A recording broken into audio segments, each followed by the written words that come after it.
Brian, let me bring you up, see if you have any comments on that. How you doing today, man?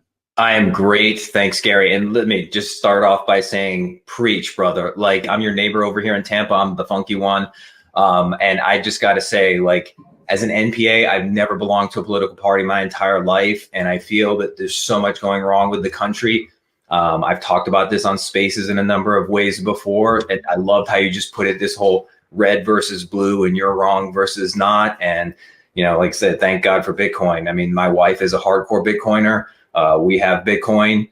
When I saw the invite, I literally ran upstairs, put on my Genesis Hash t-shirt. I was like, I want to go talk to Gary about Bitcoin. So really well said. And I can't agree more. I just feel like we're at this really interesting inflection point just in terms of technology.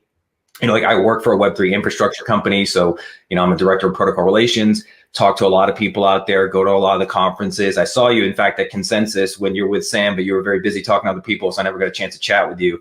But yeah, I just feel like what you're saying is so spot on. And we need more people talking about this. We need more people to actually recognize that nothing that's happening is good for America as a whole, right? We've had this kind of, and you know, I was just this morning on a space lamenting the SCOTUS decision of Citizens United, because this kind of what is that, Ryan? Why don't you tell the audience what So Citizens United back in 2010 was the SCOTUS decision that allowed money to be free speech and effectively has allowed a lot of these corporations to just create a lot of this mayhem, because they're just kind of funneling their funds to whoever they want, whichever mouthpiece it's going to be. And a lot of them playing both sides, and people don't realize the impact that money has had on our elections. Don't really realize. 10 billion, dude. $10 billion is being spent on this election. That's outrageous. Okay. Yeah, that's really, really, really great. $10 billion. So it's a thorny situation. I'm hoping that we're going to have a way forward out of this move, you know, in this election cycle, and hopefully beyond that, just as the country continues to change. But I just feel like we need to kind of create a cohesive whole. It hasn't been like that in a long time. I mean, I'm going to be 49 next week. You know, I've been voting since 1996. Voted in every election. Again, never belonged to a political party. Vote on both sides of the aisle. You know, here in Florida, I'm more interested, in fact, in like the state elections and the local county commissioners and stuff, because they're going to have a more immediate impact on my life. But at the same time, like one of the things I do part-time is working with this other group, Ardent, where we're actually part of the Blockchain Association, and we're trying to advocate at the federal level so we can get legislators and educate them and tell them, like, look, we need to find this path forward. And this is why I really believe having a Bitcoin strategic reserve like Senator Loomis is introducing could be so essential to actually putting us back on a path that's going to lead to kind of fiscal sustainability. You know, I'm sure many people were just as amped about the Michael Saylor keynote speech, where he's just talking about sort of the future and how you want to play your Bitcoin maxi position. And I'm an eternal optimist. So I feel like there's going to be something good that's going to come out of the next, say, decade. And hopefully all the things that you talked about that are really negative, the war, assassinations, everything else, will eventually go away, because I'm just like you. I'd rather see everybody prosper. You know, I know there's going to always be a social ladder. It's going to be, you know, not everybody's going to be at the same level of wealth, but there doesn't need to be this kind of friction and having people at each other's throats, where like politics is the new religion and people are just become, like you said, it's almost like Protestants versus Catholics. Yeah. Going back to like history and the Renaissance, where we have like this just such incredible antagonism that doesn't benefit the average American citizen. And then you have half the electorate who's just totally tapped out. Like they don't care. They don't vote. They're just there. As long as they get their 79-cent slushie at like Circle K, that they're good, you know, which is unfortunate. So there's a lot of problems to fix. And thank you for having me up here, Gary. I really appreciate it. No, listen, really glad. And it's amazing. You live within 20 miles of me, and we're meeting on, a Vaporland. The work you're doing with the political stuff on the, make sure you reach out to us, because happy to support that. Happy to help. I think there's a lot of miseducation in this space, and some of that's on us. As a group of people communicating with people that have other agendas may not necessarily need to understand the mechanics of Bitcoin. The way to sell this is very, very different than the, hey, we're going to destroy the Fed. We need to correct the money. Look, the truth is we need to confront that you're never going to fix this debt problem. Okay. Just talking about the debt at 35 trillion, like all these really smart billionaires talking about, like, you know, the Mark Cuban say, yeah, you're not fixing it.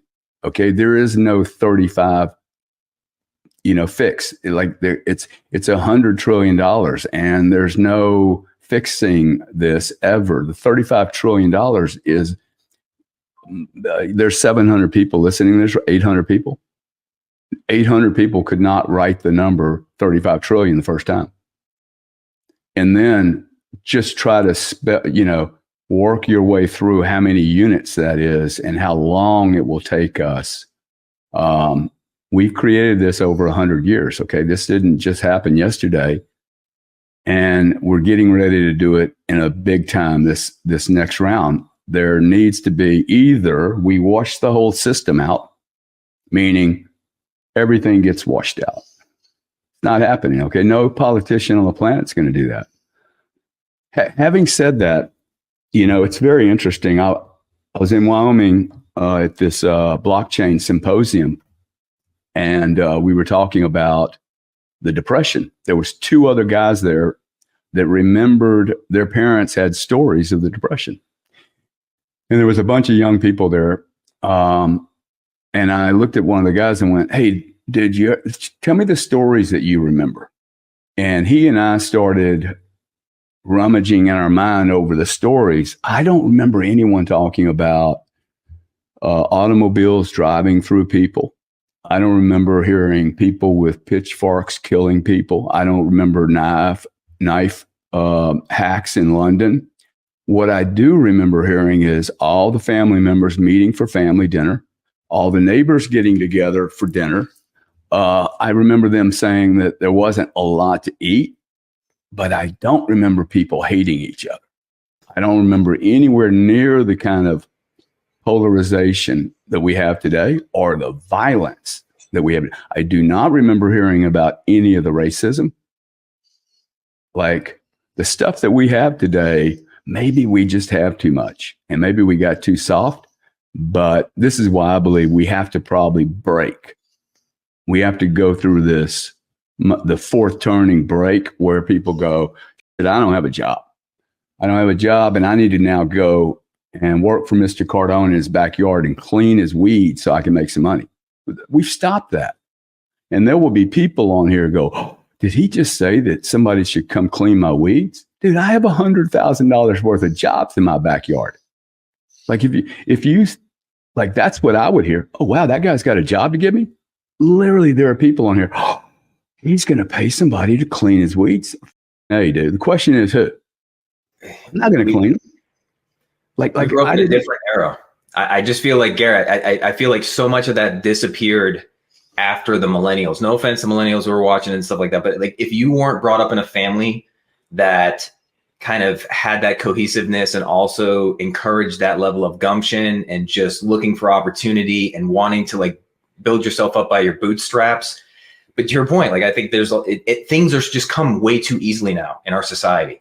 And it's to your point, it's made people soft, right? They're not willing to do the work to actually improve themselves, their family, their neighborhood, whatever it may be, right? And so it's just, it's kind of depressing, but I feel like it's important that people like you are out here having these kinds of conversations, you know, and just trying to encourage others to harken back to a different time. You know, maybe it's just us getting older, right? Like this is the generational thing where, you know, we kind of look back and say, oh, it was better when X, Y, Z. But you're right. Like I remember doing a history project when I was a sophomore in high school. This is like circa 1990. And I interviewed a depression survivor, and my grandparents were still alive who were depression survivors. And yeah, there was none of those things. There was, yes, it was a terrible time in history, but there was still a cohesiveness among us as Americans. People weren't too worried about being Democrat or Republican. Like people just kind of bonded and worked together to get through the hard times, right? And you know, I think this is what happened throughout, you know, and of course, there's a lot of other factors, FDR and us getting involved in World War II and blah, blah, blah, that drew us out of the Depression. But there was still a tremendous cohesiveness. My grandfather, right, like as a kid, effectively, he was 18 years old. He was in the Navy. He was on, a destroyer or back in World War II. And there was just a willingness to just everybody to pull together because we're doing this for America. And we need that kind of, sentiment again. And I just don't see it happening with this whole constant red versus blue thing, like you were saying earlier. And it's deeply unfortunate that we're at this point in 2024, when you think that with all this technology, with all this abundance and wealth, we could be actually like creating so much more value than we are. But we're just, something about our society is just kind of rotting a little bit. And it's now coming to the fore where it's impacting everyday life and all these knock-on effects, like you said, whether it's the racism, the violence, what have you. I mean, it's just people feel disenfranchised, disillusioned.